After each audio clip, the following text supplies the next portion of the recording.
All right, so I'm going to pick up where we left off in class last Tuesday with our vase example.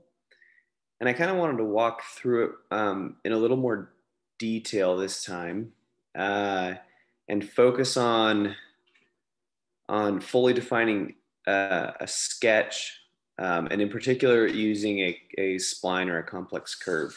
I went through it, I think, rather quickly, and there were points that I think needed more clarity. So that's why I'm putting this little mini series together, and there will be 4 videos as a part of this. So the end result, excuse me, of course, is a vase. So some things to highlight here. I have added, if we look at our timeline, I've added a fillet at the very end to the top to make it nice and curved. Before that, I shelled. I used the shell tool under the modified tab to add or to hollow this shape out before using the hollow tool. I'm going to slide this little bar on my timeline to go to any point in the build. So I've just gone right before the shell, and as you can see, this right now is a solid body. So the shell command really just allowed me to hollow out this, this vase, and I applied a known wall thickness to it. Before that, and I think this is worth highlighting as well, I added a fillet to the bottom, a rounded edge on the bottom. And the reason for that is, and the reason you want to do that maybe to certain edges beforehand, is when you go and do the shell command, it's going to create a uniform wall thickness to your body, including that radius. Now, if I had done that radius, say, after, that means you would have a sharp edge on the outside of the piece and a rounded edge on the inside of the piece. Excuse me, other way around. You'd have the rounded edge, the fillet, on the outside like you do here, but it would be a sharp edge on the inside. So it wouldn't have a uniform wall thickness if you did the shell command first and then came to the bottom here and did this fillet. So do the fillets first, then the shell commands. And the reason I didn't do that to the top is it didn't matter in this case, right? Because I just wanted a rounded edge on the very top, on the open edge. And we can verify that because we can verify that it's a uniform wall thickness because we can see that it's filleted by the same radius here on the inside. Cool. A few steps back, and we're going to start. This is just like a quick overview. We're going to start with a really simple sketch in this video, but I'm kind of showing you, for the sake of some context, what the end result will look like. Okay, so that's before the shell. That's before the fillet is added to the bottom. You can see that it's a sharper edge here. I'll zoom in a little bit. And that's when the fillet was added. Okay, and then before that, we had well, nothing. We had just our sketch.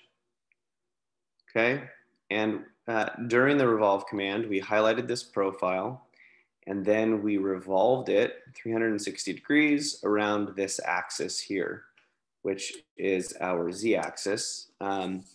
Excuse me, you can also highlight this edge in the revolve control panel, and it will give you the same product. So this edge or the z-axis will yield you the same result.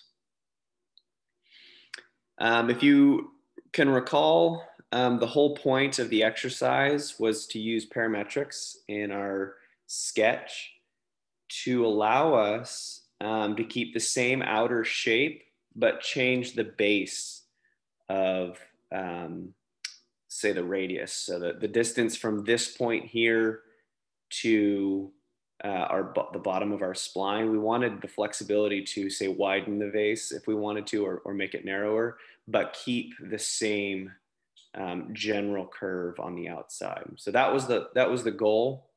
And so now we're going to start with, how do we achieve that? So to do this, I'm going to simplify it in a new part file here. So we're starting from scratch. Also, I want to note real quick, this happened to me today, where this is just a side note. Gosh, the Zoom toolbar is right in my way. I opened up Fusion 360 and I did not have this grid visible. It was just a blank white screen and I didn't want that, so I had to do some searching, and I found that down here you have grid and snaps on your toolbar at the bottom. Click on that and you can check layout grid, and you can toggle that on and off, and look at some of these other settings as well. Maybe toggle those on and off and see what that does to your interface as well. But that's something that I guess I hadn't noticed until the grid was off and I needed to search for it. So I wanted to share that. Okay. At any rate, so we're going to open up a new sketch on the Create tab, okay? And we'll pick our front face, which for me is my ZX plane. And what I'm going to do is I'm not going to use a spline, okay? As we talked last Tuesday, a spline, to fully define a spline, there are 4 components to each point on the spline that need to be defined. And that got rather complicated, and the sketch looks rather messy because you have so many different dimensions everywhere. And so to simplify it, we're going to just pretend we don't have any curves yet on our vase, okay? But we're just simply going to have straight lines. It'll be jagged, it'll be geometric, okay? So just for fun, I'm going to create a closed profile like this. And I want to emphasize that you can extrude, revolve, or use any closed profile. By closed, I mean all the points are connected, and it creates obviously a closed geometry. And it's closed when it's blue, when it's highlighted in blue like this. So it's reasonable to create a vase that's underdefined. It's doable, it's possible. The reason I was emphasizing fully defining it is so that it doesn't change in ways that you don't want it to, if you were to go back and revise it. So for example, if we did not fully define that vase, I'm trying to come up with an example. If we hadn't fully defined the vase in the way that we did over here, and I came back and changed our distance, the distance of our base, it could potentially change the curve, and we did not want that in this example. So that's the point for fully defining, but you don't have to.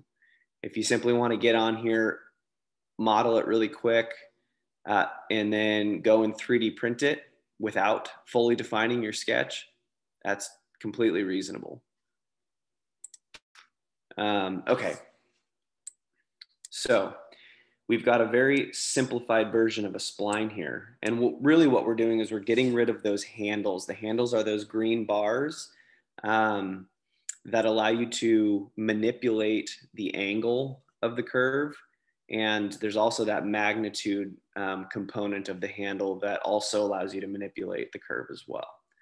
So we're getting rid of those. And all we have to do here is define the X and Y, or sorry, the vertical and horizontal components of each of these points along our curve. It's not curved, but along the outside, let's say, of our shape.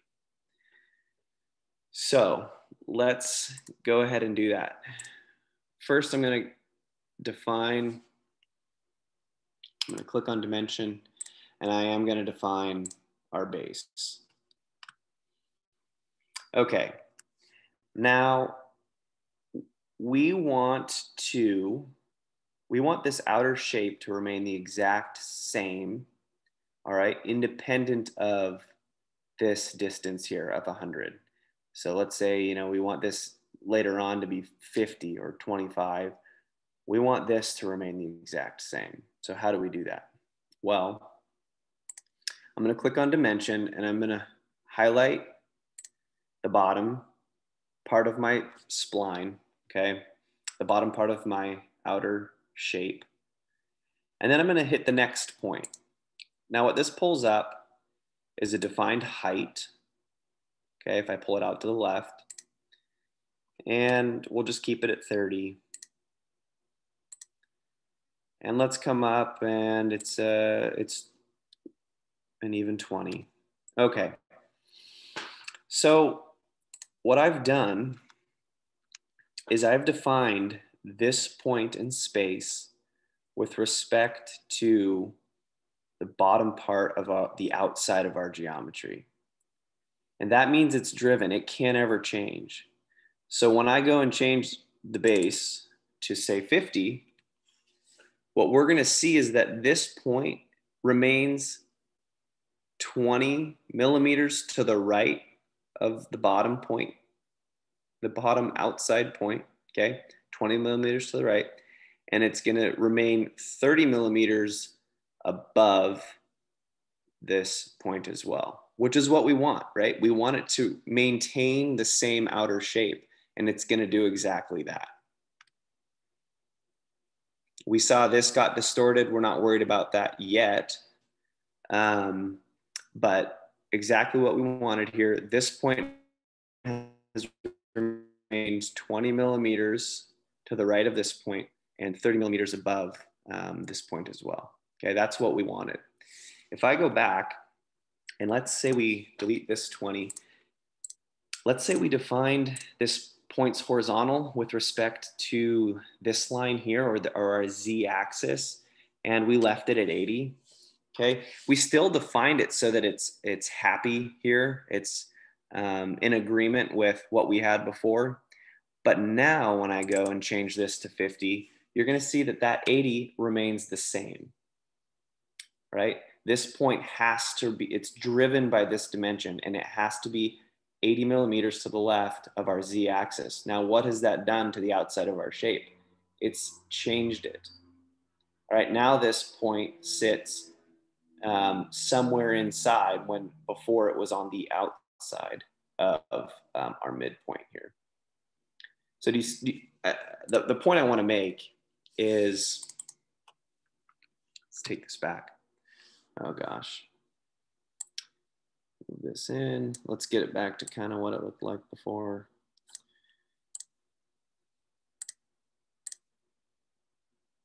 Buddy.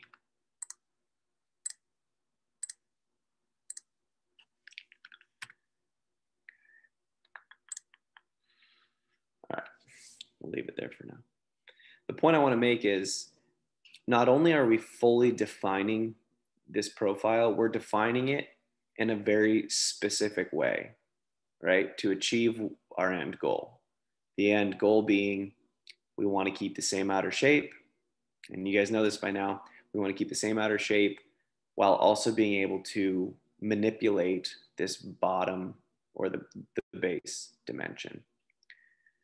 So we're going to do the same thing with our top point. We're going to dimension it with respect to the bottom of the outside of our vase. Just an even 57.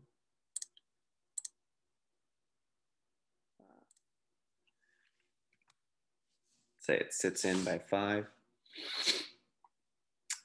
Okay. So if this were a spline, okay, we would be halfway done fully defining this object because we'd have to go back and dimension the handle's angle with respect to the horizontal or some other reference line. So we have to go back and dimension each angle for each handle and also its magnitude. But in this case, we're fully defined. So if I finish my sketch, okay, here we have our profile, our simplified vase. We're going to hit revolve. And our profile is already selected.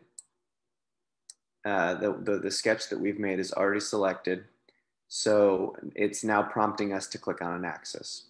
We can click the inside edge of our sketch to revolve this profile around, or we can hit on our browser, we can hit the drop down on origin and click on Z because we want it to revolve around our Z axis. So we can hit Z here and we want it to revolve 360 degrees around.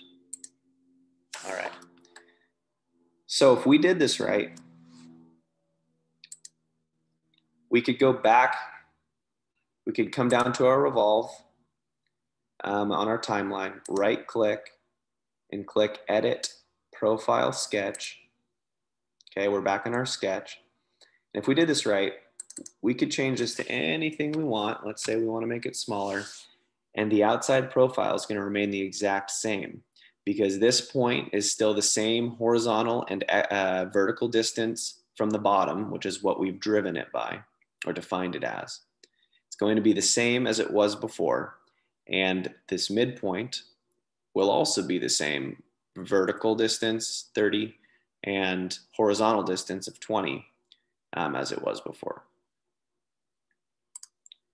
And there we have it. We've narrowed our simplified vase and maintained the same outer shape.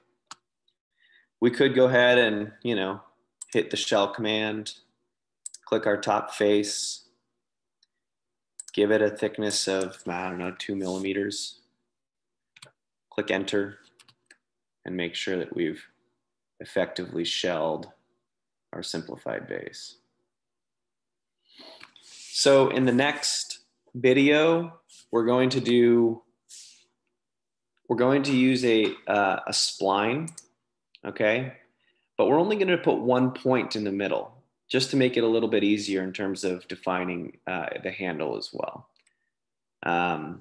So we'll hit on that, and then ultimately we want to get to being able to defining even more complex curves with several points defining its shape.